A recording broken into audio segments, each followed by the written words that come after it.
So guys, last step, we bring the Deadman function back.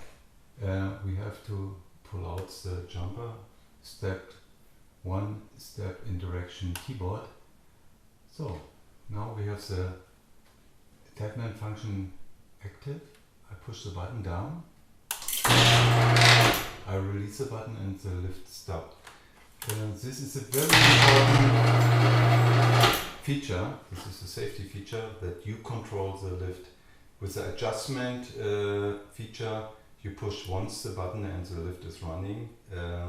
You can do this with in the time for the adjustment. But the normal function, you have to switch over to the Deadman function. We did it. Now we covered the controller. And I think we are done. You can put your stuff on it and have fun with your Auxx-Lift.